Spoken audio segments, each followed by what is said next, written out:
In the spring of 1945, Germany was silent. The air that once vibrated with speeches, sirens, and explosions now hung heavy with an unfamiliar stillness. Cities lay in ruins. Their factories were hollow shells, their theaters burned, their concert halls empty. For years, the sound of war and propaganda had filled every street and every room. The Volksempfänger, the people's receiver, designed by the Nazi regime, had been the conduit of a single voice, the Führer's, and for a generation of Germans, radio meant command, obedience, and fear. But when the guns finally fell silent, something unexpected began to drift across the shattered airwaves. It was not a speech, nor an order, nor a call to arms. It was music, and it came from the Americans.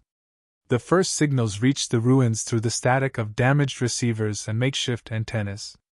Soldiers of the U.S. Army, stationed in the occupation zones, tuned their transmitters not to military frequencies but to broadcasts from the newly established American Forces Network. What emerged from those radios was unlike anything Germany had heard in more than a decade: jazz trumpets, the rhythm of swing, the warmth of Glenn Miller's orchestra. The melodies were bright, improvisational, alive, a sound that spoke of movement and freedom in a land still frozen by defeat. In towns like Frankfurt, Munich, and Stuttgart, people gathered around battered receivers, sometimes powered by car batteries or patched electrical lines. They strained to catch the foreign rhythms through the noise of interference. The songs carried a strange duality. They belonged to the occupying soldiers, yet they reached the ears of the occupied. For many Germans, hearing American music in those first weeks after the surrender was an emotional contradiction, an echo of the enemy, yet also a sign of life returning. Children who had grown up under blackout curtains and air raid alarms listened in disbelief as dance tunes filled the air for the first time in their lives. Elderly residents, accustomed to Wagner and martial marches, heard instruments they could barely recognize: saxophones, trumpets, drums that seemed to swing instead of march. The sounds came not from the ruins of local stations but from mobile transmitters mounted on jeeps and army trucks, part of a network designed to keep American troops connected with home. But in those chaotic weeks, the signal did not stop at the camp gates. It spilled into German homes, taverns, and even the open streets, where curious civilians stopped to listen. For the Americans, these were routine morale broadcasts, a small comfort for soldiers far from home. For the Germans, they were something transformative. The music carried no orders, no ideology, no threats. It had no purpose except to entertain, to fill silence with energy and emotion. And in a society where every sound had once been controlled, that spontaneity felt revolutionary. It was the first audible sign that the war had truly ended, not with parades or declarations, but with the quiet, steady rhythm of jazz drifting through the rubble. In that fragile spring, when hunger and uncertainty ruled daily life, the hum of a radio became a symbol of survival. The swing of an American band was not merely entertainment. It was a foreign heartbeat pulsing through the ruins of a broken nation. To those who listened, willingly or not, it hinted at a new world beyond their shattered borders, one defined not by marching feet, but by music that refused to march at all. During 12 years of Nazi rule, radio in Germany had ceased to be a medium of connection. It had become a weapon. Every household receiver, every Volksempfänger built under Joseph Goebbels' Ministry of Propaganda, was designed not to broaden horizons but to narrow them. Its circuitry was deliberately simplified, its tuning range restricted, so that it could catch only the state-approved frequencies. The government wanted no interference, no competing truths, no accidental discovery of the outside world. The human voice that filled German homes was singular and absolute, the voice of authority, of marching crowds, of orchestrated unity. The radio, once a marvel of modern culture, had become an instrument of obedience. Listening to foreign broadcasts was a crime. The Gestapo tracked illegal listeners with terrifying precision, and thousands were fined, imprisoned, or executed for what was officially termed radio treason. Families learned to fear their own devices, lowering the volume until the words became a whisper in the dark. To tune away from the Reich's frequencies was to risk everything. Over time, radio ceased to represent curiosity or freedom. it became the sound of control. Even music, when it was allowed, followed the same logic. Jazz, swing, and anything with American or African roots were condemned as degenerate. The rhythms that once symbolized vitality were replaced by military marches and grand operatic scores meant to glorify power. When the Third Reich collapsed in the spring of 1945, that system collapsed with it. Broadcast towers had been bombed, transmitters destroyed, and the airwaves were empty. In a nation built on propaganda, silence became unbearable. Germans found themselves surrounded by ruins, not only of cities but of communication itself. For years they had been told what to think, what to believe, what to hear, and now there was nothing left to listen to. The absence of sound was a reminder of defeat, of isolation, of the void where certainty used to live. In that vacuum, the appearance of new voices carried both shock and suspicion. The first signals that broke through the silence came not from German announcers but from the occupying forces. American military broadcasts began to echo across the same frequencies once monopolized by the Reich. Their tone was casual, their subjects unfamiliar. News bulletins were followed by weather reports, laughter, and music. To civilians accustomed to rigid control, this informality seemed almost subversive. Some wondered if it was a trick, propaganda disguised as kindness, or psychological warfare in a softer form. The emotional contradiction was profound. These were the same Americans whose bombers had darkened the skies over Hamburg, Dresden, and Cologne. Their air raids had reduced neighborhoods to ash. Yet now their voices entered those same homes, not as commands but as conversation, not with threats but with melodies. The transition from enemy noise to friendly chatter was difficult to grasp. For a people conditioned to distrust the unfamiliar, the idea that the conqueror could bring comfort rather than humiliation felt almost impossible. At the same time, there was a hunger for sound, any sound that carried meaning, order, or warmth. Silence had come to symbolize ruin, and even those who distrusted the occupiers found themselves drawn to the music that filled the static. The new broadcasts replaced the harsh cadence of military orders with laughter, jazz, and the rhythm of human voices unbound by fear. But beneath the curiosity lingered unease. Could this new radio be trusted, or was it simply another form of control, more subtle but no less deliberate?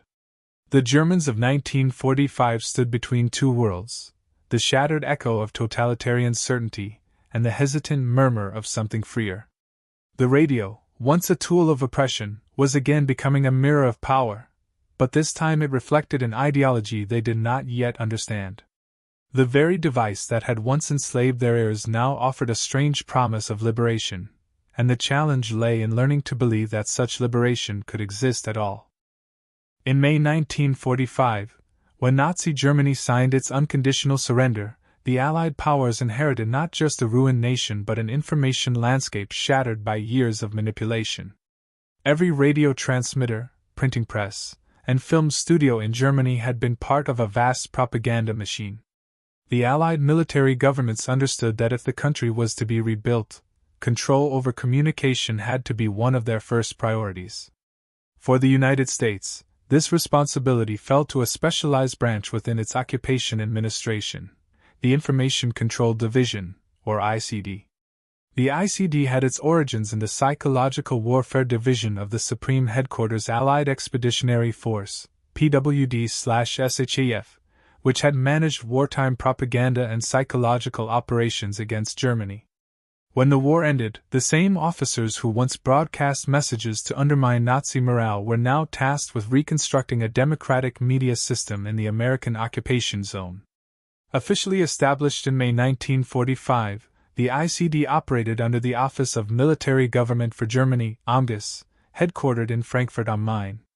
Its mission was clear: to dismantle the apparatus of Nazi propaganda and replace it with structures that could sustain freedom of expression, balanced reporting, and public trust.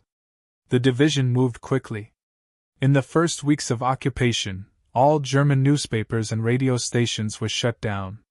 This was not only to eliminate the last remnants of Nazi messaging but also to allow the Allies to investigate who had worked in the media and who could be trusted to work again.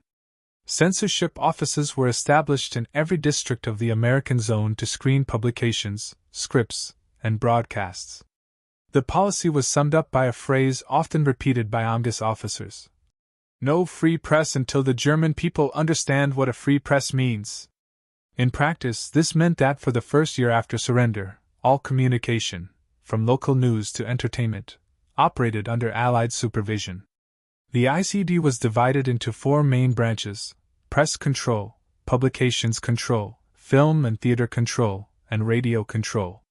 The radio control branch was among the most active. Its officers inspected transmission facilities, confiscated Nazi-era equipment, and began licensing temporary stations to broadcast under Allied authority. Their goal was to use radio not to punish but to re-educate. They believed that the same medium that had enslaved the German mind could now help to free it. By providing accurate news, open discussion, and cultural programming, they hoped to teach listeners the habits of democratic citizenship. Rebuilding the technical infrastructure was a challenge in itself. Many transmitters had been destroyed by Allied bombing or sabotage during the retreat of the Wehrmacht. Engineers from the U.S. Army Signal Corps and German technicians working under supervision repaired towers and transmitters in cities like Frankfurt, Munich, Stuttgart, and Bremen. By June 1945, the first test signals returned to the air. The new stations were organized under Allied control but staffed largely by vetted German journalists who had no record of Nazi Party affiliation. This arrangement allowed the ICD to maintain authority while also fostering local responsibility. In the American zone, Radio Frankfurt became the flagship of this effort. Reopened on June 2, 1945, it was the first German-language station to resume broadcasting after the collapse of the Reich. Its early programs consisted of administrative announcements, news bulletins written by Allied press officers, and carefully selected cultural segments. Soon, similar stations followed: Radio Stuttgart, Radio Munich, and Radio Bremen. Each of them operated under a dual identity, both as an instrument of the occupying power and as a training ground for a future free German press. Behind these initiatives lay a broader philosophy known as re-education, a term that often carried paternalistic overtones but reflected a genuine belief among American administrators that democracy could be learned through exposure. Radio, with its immediacy and emotional reach, was seen as an ideal medium for this transformation. The ICD's officers argued that broadcasting, more than printed propaganda, could reach the millions who had lived their entire lives under dictatorship.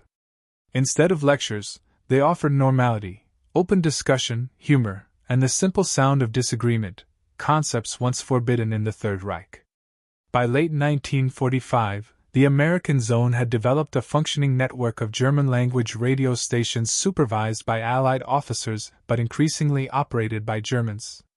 Each broadcast carried a subtle message: that information did not have to be an instrument of fear.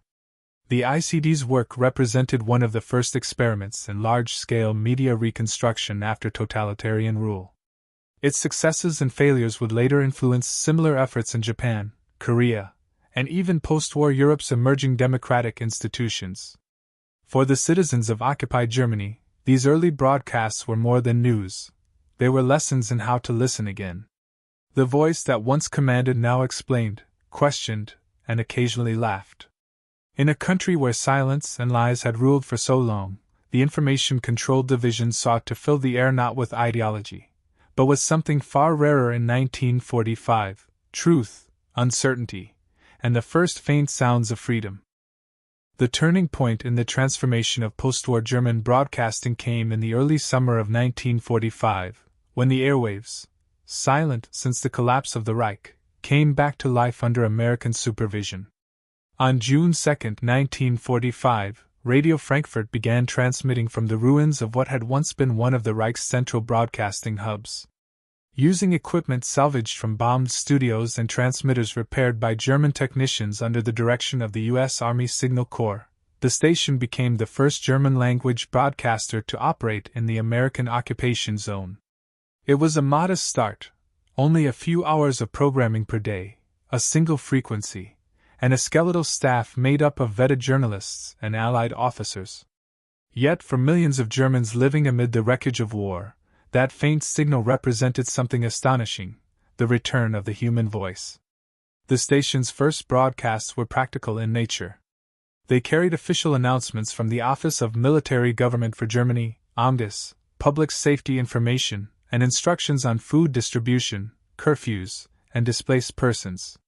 Between bulletins, Allied officers filled the schedule with carefully selected recordings, orchestral pieces, brief news commentaries translated from American sources, and short cultural programs meant to convey stability rather than ideology. It was not entertainment in the usual sense. It was reassurance in sound. After years of orchestrated fanaticism, the tone was deliberately calm, measured, and free of slogans. The goal was to reintroduce the concept of radio as a public service rather than a political weapon. But the true catalyst for change arrived later that summer, when the American Forces Network, AFN, extended its wartime operations into occupied Germany. The AFN had been created in 1942 to maintain morale among U.S. troops in Europe by providing familiar news, humor, and music from home. Its portable transmitters had followed the armies from Normandy to the Rhine, broadcasting swing, big band, and jazz to soldiers in the field. Once the fighting ended, these same transmitters were stationed in cities across Germany, Munich, Frankfurt, Stuttgart, and Bremen, to serve the occupying forces. The first post-war AFN broadcast in Germany went on air from Munich on July 10, 1945, followed by AFN Frankfurt on July 15, which soon became the headquarters of AFN Europe. Although intended solely for American military personnel, AFN's powerful transmitters reached far beyond the barracks.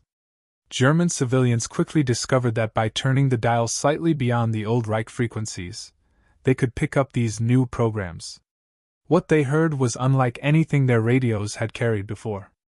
Instead of monotone speeches or patriotic marches, there were baseball scores, jazz orchestras, radio dramas, and cheerful announcers speaking in a language that many listeners did not understand but instinctively recognized as free of menace. Even without translation, the sound itself conveyed a different spirit, spontaneous, relaxed, unafraid. This unintentional overlap between the occupiers' network and the occupied population had a profound cultural impact. For the first time, Germans heard the music that the Nazi regime had banned as degenerate. Swing and jazz, once suppressed, returned through the static, carried by the same airwaves that had once transmitted propaganda. To the younger generation, the rhythm of the music hinted at a world outside the ruins, a place where life still had motion and joy. Older listeners were often suspicious or bewildered, but curiosity prevailed. In many households, radios that had been silent since the final air raids were switched on again, not to hear commands, but to hear sound itself. Within weeks, Allied officers realized that the AFN had become an accidental bridge between two societies. What began as a closed network for the U.S. military evolved into a cultural phenomenon accessible to millions of Germans. The broadcasts introduced them not only to new kinds of music but also to the informal style of American radio, unscripted, conversational, and often humorous. That tone contrasted sharply with the rigid diction of the Nazi era, where every word had been vetted for ideological purity.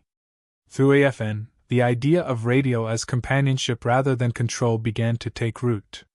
In many occupied cities, German technicians and journalists were invited to observe or assist the Allied broadcasters. This cooperation created a subtle but significant exchange. While the Americans relied on local expertise to repair equipment and manage studios, the Germans learned firsthand the mechanics of a freer press.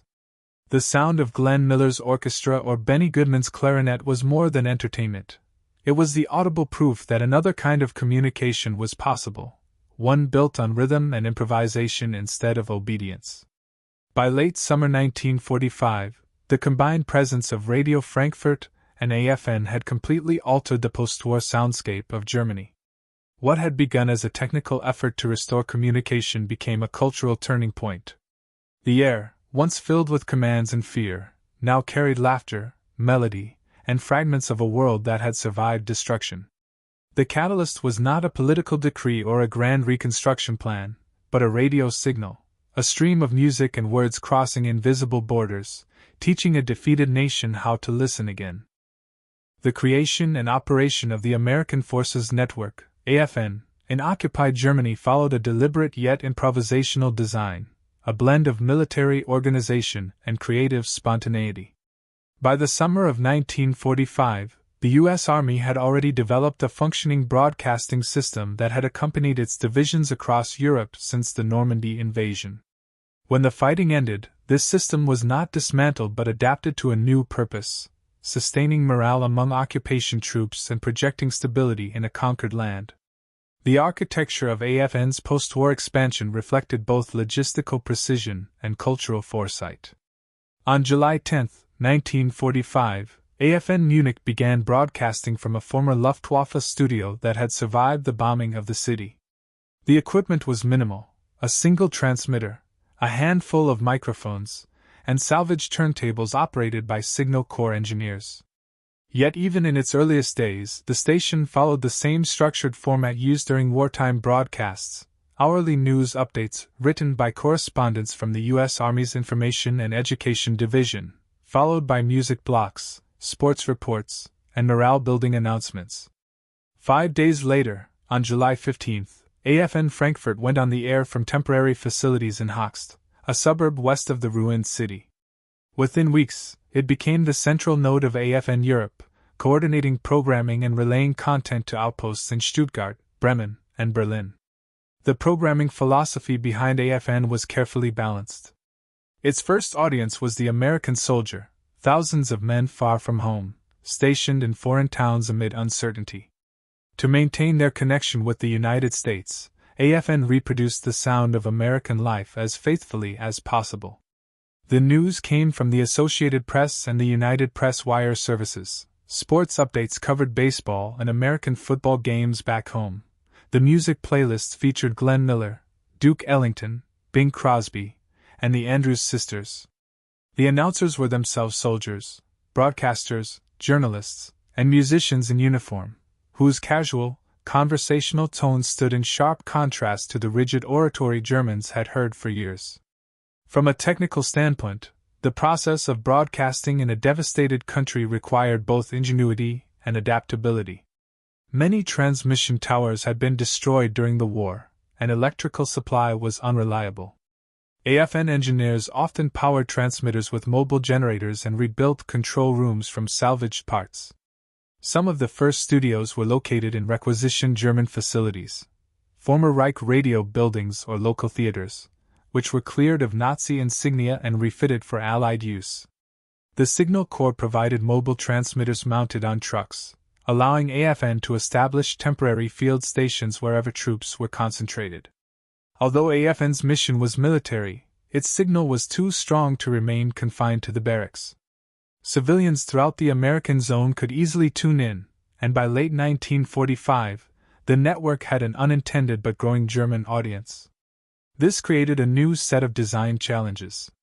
Officially, the broadcasts were not meant for the local population, yet the U.S. command soon recognized their soft power potential. Rather than restricting access, AFN engineers made subtle adjustments to frequency and coverage, ensuring that major urban areas could receive the programs clearly. To maintain credibility and prevent cultural misunderstandings, the station occasionally included short German-language segments explaining schedules or special broadcasts. Behind the microphones, AFN operated as a disciplined yet remarkably flexible organization. Every morning began with a network conference call between Frankfurt and the regional studios in Munich, Bremen, and Berlin. Program schedules were synchronized to deliver consistent news bulletins across Europe at fixed times, while the rest of the day was left open for local hosts to fill with interviews, live performances, or requests from soldiers in nearby units. The style emphasized authenticity over perfection. Mistakes were left on air, laughter and improvisation were encouraged. In a world recovering from authoritarian precision, that imperfection felt human. AFN Frankfurt, which soon became the network's headquarters, embodied the spirit of this new broadcasting culture. The station attracted talented personnel who later shaped post-war German media. People like Richard, Dick, Tien, and other American correspondents who trained German technicians and announcers. Under their guidance, AFN became not just a morale tool but a workshop for a different kind of journalism, informal, responsive, and transparent. For the Germans who listened, even if only by accident, the sound design of AFN was revolutionary. The transitions between news and music were fluid, the tone of the announcers relaxed, and the humor unforced. The very structure of the broadcast, alternating between information and entertainment, reflected democratic values, the coexistence of seriousness and levity, authority and individuality. By early 1946, AFN's system of relay transmitters stretched across the entire American zone, forming one of the most extensive radio networks in Europe. Each station followed the same blueprint, a compact, modular operation capable of adapting to local conditions, yet all connected to the central hub in Frankfurt. What had begun as a field experiment in morale maintenance evolved into a communication network that bridged continents and ideologies. In its design, AFN was both military and cultural engineering, a meticulously organized experiment in how to rebuild trust in sound. Its process blended discipline with improvisation, precision with personality. And through this balance, the network not only kept American soldiers informed but also, perhaps unintentionally, reintroduced to Germany the voice of a free world, carried by the rhythm of radio waves that refused to obey frontiers. The practical experience of rebuilding radio broadcasting within the American occupation zone unfolded not in boardrooms or planning offices, but in the rubble of bombed-out studios and transmission towers. Engineers, journalists, and Allied officers worked side by side amid debris, scavenging equipment from former Nazi facilities and abandoned Luftwaffe communication centers. In these improvised conditions, the first experiments in democratic radio were born. What emerged from the static and dust was not only a technical revival but a profound social experiment, an attempt to teach a conquered nation how to hear itself again. In Munich, the task of reconstruction fell to a small group of American administrators supported by local German technicians who had passed denazification screening. The city's former Reichssender München building had survived the war with heavy damage but retained enough functioning infrastructure to serve as the foundation for a new station. On May 12, 1945, Radio München returned to the air under U.S. Army supervision, initially broadcasting short news bulletins, weather reports, and public service announcements. Over the following months, its programming expanded into a full schedule that combined music, culture, and civic education. By 1946, it had become a central voice in the American zone, a symbol of how sound could replace silence without returning to propaganda. The programs broadcast from Munich were carefully curated to balance practicality and moral renewal. There were lectures and roundtable discussions on democracy, freedom of speech, and civic responsibility, prepared by the Information Control Division in cooperation with American educators. Classical music and folk tunes alternated with modern jazz and swing, exposing listeners to both familiar traditions and the sounds that the Nazi regime had forbidden. For many Germans, hearing jazz on public radio was a startling moment, a reminder that art once condemned as degenerate had survived, and that culture itself could be liberated. In Frankfurt, Stuttgart, and Bremen, similar stories unfolded. Radio Frankfurt, already operating as the flagship of American-controlled broadcasting, introduced regular segments titled Neue Zeit, New Times, and Stimmen der Demokratie, Voices of Democracy. These programs used local German hosts but followed scripts written or approved by Allied advisors. The intention was not indoctrination but normalization, to create the sound of everyday life after totalitarianism. Even simple broadcasts, such as traffic updates or local events, carried symbolic weight. They reassured listeners that order and civility were returning, that life could once again be organized around schedules instead of alarms. Perhaps the most significant moment came in late 1945, when Radio München and Radio Frankfurt began broadcasting coverage of the Nuremberg trials. These transmissions marked the first time many Germans heard their former leaders confronted by an international court. The coverage, translated into German by Allied interpreters, alternated between solemn commentary and live excerpts from the courtroom. It was not sensationalized. The tone was factual, deliberate, and unembellished. For listeners who had been fed lies for years, the very act of hearing unfiltered testimony and legal argument was revolutionary. Radio became a tool of historical reckoning, transmitting justice through sound. The day-to-day operations of these stations often relied on improvisation. Power outages, damaged transmitters, and a shortage of recording materials forced engineers to find creative solutions. German technicians repaired microphones with spare aircraft parts. American officers distributed blank shellac discs from army supplies to keep recordings possible. Broadcasts were sometimes interrupted by weather or equipment failures, yet audiences remained loyal. In a landscape of ruins, even imperfect communication was precious. The collaboration between Americans and Germans in these early years produced unexpected results. Many of the young German announcers trained under Allied supervision would later become key figures in the rebirth of the nation's public broadcasting system. Through them, the tone and format introduced by AFN, conversational, approachable, and lightly humorous, began to influence German stations. News bulletins became shorter and more direct, music selections broader, and listener letters began to shape content. Slowly, a participatory relationship between broadcaster and audience took root, replacing the one-way monologue of the Nazi years.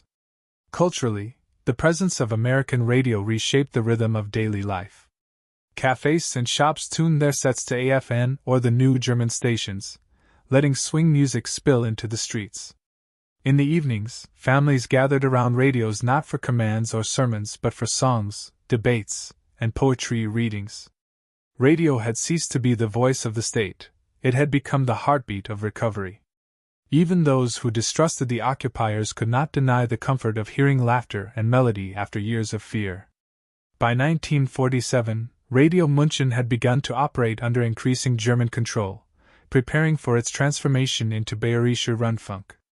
It maintained the same balance that had defined its American-guided years, equal parts education, culture, and entertainment.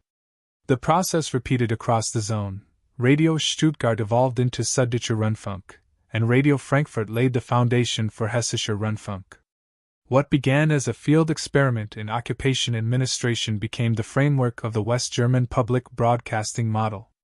The field experience of radio reconstruction was not simply a technical or administrative success, it was an emotional one. In the ruins of cities and trust alike, these early broadcasts reintroduced Germany to the sound of honesty, doubt, humor, and humanity. They reminded listeners that truth could exist without terror and that a free society begins not with silence, but with conversation. The cultural influence of American broadcasting in post-war Germany extended far beyond its original purpose. What had begun as a tool for troop morale and controlled reconstruction evolved into one of the most powerful agents of social change in occupied Europe. The sound that filled the airwaves after 1945, jazz, swing, rhythm, and blues, did more than entertain. It transformed how an entire generation of Germans understood freedom, individuality, and modern life. Through the radio, the United States introduced not only its music but also its tone of speech, its humor, and its rhythm of optimism. In the late 1940s, the American Forces Network, AFN, had unintentionally become one of the most listened to broadcasters in Germany. Its transmitters, positioned across the American occupation zone, reached millions of civilians who had no official right to tune in. For many Germans, AFN offered an irresistible alternative to the cautious, bureaucratic tones of early German radio stations still under Allied supervision. The programs were vibrant and unpredictable. One moment a news bulletin about baseball scores or American elections, the next a burst of jazz from Count Basie or Duke Ellington. To listeners raised under the rigid monotony of Nazi propaganda, this energy was intoxicating. The sound carried no agenda and no fear. It was the audible expression of a world that seemed relaxed and self-assured, the very opposite of the disciplined despair they had known. Young people in particular responded to this new energy. By the early 1950s, the AFN signal, especially from its powerful Frankfurt and Munich transmitters, had become the soundtrack of adolescence in West Germany. Teenagers gathered in cafes and schoolyards to listen to Music in the Air, or G.I. Jive, shows that mixed American swing and rhythm and blues with friendly chatter from U.S. disc jockeys. These were the first voices that treated their audience as equals rather than subjects. Without intending to, the network became the incubator of a nascent youth culture that would soon define the post-war generation. Jazz, which had been banned as degenerate under the Nazis, flourished again thanks to these broadcasts. German musicians who had secretly played swing during the war now heard their idols legally and clearly for the first time. In cities like Frankfurt and Stuttgart, small jazz clubs began to open, often with the help of American soldiers who provided instruments or records from PX stores. The cross-cultural exchange deepened as German and American musicians performed together in informal jam sessions organized by AFN staff or by local cultural offices. The music that had once symbolized rebellion was now an emblem of reconstruction, a reminder that creativity could survive even totalitarianism. The impact of these broadcasts reached far beyond music. AFN also influenced the format and tone of German public radio.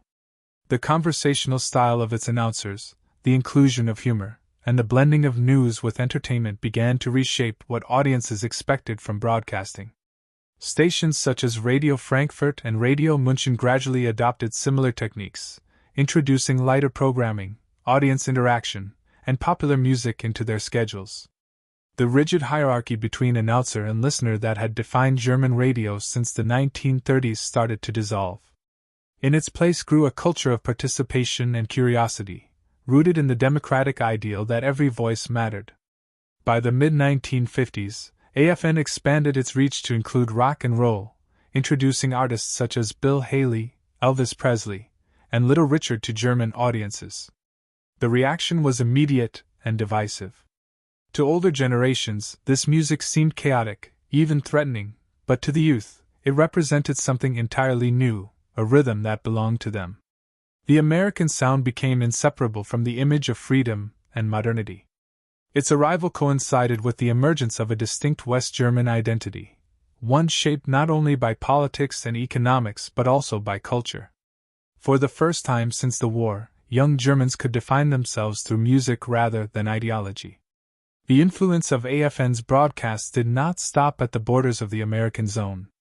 Its powerful transmitters reached into the British and French zones, and even across the Iron Curtain, where listeners in East Germany secretly tuned in despite government restrictions. The network's music, news, and advertising jingles became symbols of Western openness in contrast to the controlled, somber tone of state radio in the Soviet sector. This cultural spillover made AFN a subtle instrument of the emerging Cold War, an embodiment of soft power, long before the term was coined. For many Germans, the effect of these broadcasts was deeply personal. After years of isolation and defeat, radio offered an invisible connection to a larger, freer world. The rhythm of jazz, the swing of a big band, or the raw energy of early rock carried an emotional message stronger than any political declaration: that life could be spontaneous again, that laughter was no longer dangerous, and that the future might hold joy instead of obedience. Through music, America had found a way to communicate that transcended language and politics.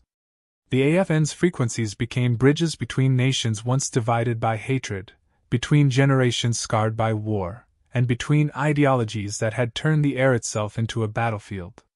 The songs that drifted through the static did not demand loyalty or belief. They simply invited people to listen. In that act of listening, post-war Germany began to rediscover the sound of freedom. By 1949, the foundations of a new German broadcasting system had been firmly laid, and the control that once belonged to the American occupation authorities was gradually transferred to German hands. What began as a series of provisional stations supervised by the Information Control Division evolved into a network of independent public broadcasters, institutions that would become central to the political and cultural identity of the Federal Republic of Germany. This transformation was not simply administrative. It marked the rebirth of an idea. Radio, which under the Third Reich had served as an instrument of domination, was reshaped into a medium of trust, education, and democratic discourse. The transfer of authority occurred step by step. In the American zone, Radio Frankfurt became the foundation for Hessischer Rundfunk, formally established in 1948 and reorganized under German management the following year. In Bavaria, Radio München evolved into Bayerischer Rundfunk, officially founded in 1949 as a public law corporation dedicated to serving the public interest. Other regional successors, Süddeutscher Rundfunk in Stuttgart and Radio Bremen in the north, completed the structure that later formed the ARD Consortium, the nationwide cooperative of public broadcasters inaugurated in 1950. Each of these organizations inherited not only the infrastructure of the Allied era but also its guiding principles: independence from government, non-commercial funding, and a mandate to inform, educate, and entertain without political bias. The legacy of American influence was evident in both form and spirit. The early managers and producers of the news stations had been trained under Allied supervision, learning from American officers who valued open debate and pluralism over hierarchy. The journalistic ethics introduced during the occupation years, accuracy, accountability, and editorial freedom, became the cornerstones of post-war German media. The casual, conversational tone pioneered by AFN found its way into the new German programming style. Newsreaders spoke more naturally, announcers engaged their audiences, and music was treated not as propaganda but as culture. For the first time, listeners could hear programs that questioned authority, discussed differing opinions, and celebrated diversity of thought. The Americans themselves regarded this transformation as one of their most lasting achievements in Germany. While military power had ensured victory, it was the reconstruction of ideas that secured peace. The shift from censorship to communication was part of a broader policy of re-education, controversial at first, but ultimately successful in fostering democratic institutions rooted in freedom of expression. In contrast to the rigid state-controlled model of the Nazi era, the new broadcasters were deliberately decentralized. Each regional station served its local audience, reflecting the federal structure of the new republic and preventing any single voice from dominating the airwaves again. By the early 1950s, the legacy of these reforms was visible in every aspect of German radio. The evening news, once a mouthpiece of authority, had become a space for factual reporting and analysis. Educational programs taught civic responsibility and international understanding. Cultural segments introduced modern art, literature, and philosophy that had been suppressed for over a decade. The influence of American broadcasting was still audible, in the timing of segments, the inclusion of popular music, and the emphasis on listener participation, yet the content was unmistakably German. The medium had been reclaimed, but its character had been permanently changed. Beyond radio, the institutional model pioneered in the American zone shaped the broader German media landscape. When television emerged in the 1950s, it adopted the same public service principles developed in radio during the occupation years. The notion that media should serve democracy rather than authority became a defining feature of West German identity. Even decades later, many German journalists would trace their professional ethics back to the lessons learned from American mentors in the ruins of 1945. For the German public, this legacy was equally profound. The radio that once transmitted orders and hatred now offered dialogue and understanding. It reminded listeners that truth was not a weapon but a right, and that trust could be rebuilt through transparency and pluralism. The voices that once dictated had been replaced by voices that questioned, explained, and empathized. By the time the Federal Republic of Germany was founded in 1949, radio had already achieved what politics was still struggling to accomplish. It had made democracy audible. The sound of post-war broadcasting was no longer that of marching feet or national anthems, but of debate, laughter, and melody. From the ashes of propaganda emerged a medium that taught a wounded nation how to speak, and, just as importantly, how to listen. The story of American radio in post-war Germany was, at its core, a story about the moral power of sound. In a nation where the spoken word had been twisted into a tool of obedience, and where every frequency had once carried commands from a single voice, the return of plural sound was an act of restoration. Through microphones and transmitters, the victors reintroduced something that no treaty or occupation decree could enforce: the capacity to listen freely. What the Allies built in the ruins was not only a network of communication but a landscape of conscience. The invisible waves that crossed the air rebuilt something visible: trust. For 12 years, Germans had lived in an acoustic dictatorship. The human voice had been monopolized by the state, reduced to uniformity and stripped of doubt. The collapse of that system left behind an eerie silence, a silence filled with guilt, loss, and uncertainty. Into that silence, the Americans projected not slogans but sound itself, the casual rhythm of conversation, the syncopation of jazz, the unpredictability of humor. It was a deliberate contrast to the uniformity of the past. Where once there had been a single command transmitted downward, there were now countless voices moving outward, creating an atmosphere in which listeners could think, question, and feel. The air, once an instrument of oppression, had become a medium of freedom. What made this transformation remarkable was that it happened without sermons or manifestos.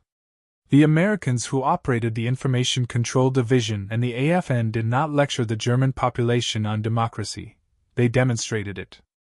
In the structure of their broadcasts, in the tone of their announcers, and in the coexistence of news, laughter, and melody, they revealed a new form of order, one built on diversity rather than discipline. To a people accustomed to the synchronization of thought and sound, this plurality was disorienting at first. But it was also profoundly healing. The act of hearing difference, of recognizing that contradiction and coexistence could share the same frequency, became an introduction to moral freedom. The symbolism of the moment was powerful. The same technology that had once transmitted the voice of tyranny now carried the rhythms of an open world. Jazz, swing, and popular American music, once branded degenerate, became the language of liberation. Each note carried more than melody. It carried the idea that harmony was born not from obedience but from interaction. In that sense, the music that drifted over the ruins of Frankfurt, Munich, and Stuttgart was not merely entertainment, but a lesson in coexistence. The improvisational nature of jazz, its call and response, its dialogue between instruments, mirrored the democratic ideal that every voice could contribute without being silenced. For the Germans who tuned in, consciously or by chance, these broadcasts gradually reshaped the soundscape of daily life. The familiar patterns of fear gave way to a texture of curiosity. The radio, once a monologue, became a conversation. Even the simple experience of listening without suspicion was a form of moral rehabilitation. It reminded people that authority need not shout, that truth need not command, and that meaning could emerge from the interplay of many perspectives. Philosophically, the transformation of German radio after 1945 illustrated a universal truth: that freedom is not defined by the absence of control but by the presence of communication. The right to speak and the right to listen are inseparable. When those rights were restored, first in the cautious broadcasts of Radio Frankfurt, later in the exuberant rhythms of AFN, the German people began to recover a sense of agency that had been denied for a generation. Freedom did not arrive in grand speeches or political revolutions. It arrived in the quiet intimacy of sound. By the end of the decade, the air above Germany carried not the roar of engines or the chants of ideology, but the music of improvisation and the calm cadence of discussion. The transformation was almost invisible yet immense. A society that had been deafened by propaganda learned again to distinguish between voices, to hear nuance, to tolerate dissonance. In that newly polyphonic space, democracy found its first resonance. The rebirth of German radio was more than a technical achievement. It was a moral reawakening, proof that civilization could be rebuilt not only with bricks and treaties, but with the courage to listen. And so, when the notes of American jazz floated over the ruins of Frankfurt or Munich, they carried with them more than sound. They carried forgiveness, ambiguity, and the fragile promise of renewal. The war had destroyed the visible architecture of cities, but through the radio, a new architecture emerged, one made of frequencies, of shared emotion, of human connection. In those invisible waves, Germany heard its future for the first time. It was a future built not on conquest or silence, but on resonance, the enduring sound of a nation learning, after catastrophe, to listen again.